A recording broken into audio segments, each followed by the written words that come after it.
The country is bracing for a possible government shutdown as tonight's deadline looms. The gridlock could affect millions of Americans unless a last-minute deal is reached. Fox 7 Austin's Alec Nolan is in the newsroom with more on that. Alec. Yeah, Mike, Republicans have proposed a short-term funding to keep the government up and running through November 21st, but Democrats are pushing for changes tied to health care. Democrats say they want to reverse Medicaid cuts from President Trump's legislation. They say this would extend tax credits that actually lower insurance premiums for millions who buy coverage through the Affordable Care Act. But for Republicans, that's a non-starter. Earlier today, we spoke with Democratic Congressman Greg Casar, who blames Trump for the possible shutdown. Democrats have a very simple message. We want to keep the government open and keep your health care costs low.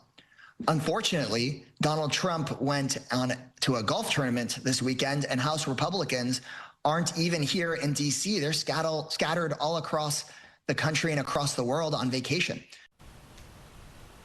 About 10 minutes after our interview, Senate Majority Leader John Thune said, quote, "We are not going to be held hostage for over $1 trillion in new spending, nor are we going to be held hostage to allow illegals to get free health care." Thune said if the government does shut down, it's on the Senate Democrats. At this point, a shutdown does appear imminent pending any last-minute changes. It would mark the first since December of 2018. During Trump's first term, that shutdown lasted 35 days, the longest in U.S. history. Mike?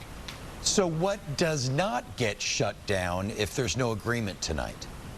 Yeah, this isn't a total shutdown, of course. Anything with mandatory spending, so FBI, CIA, air traffic controllers, a lot of people were worried about what this means for something like that with travel. That's not going to occur, but of course, federal buildings, things of that nature, that could get shut down starting at 11 o'clock tonight.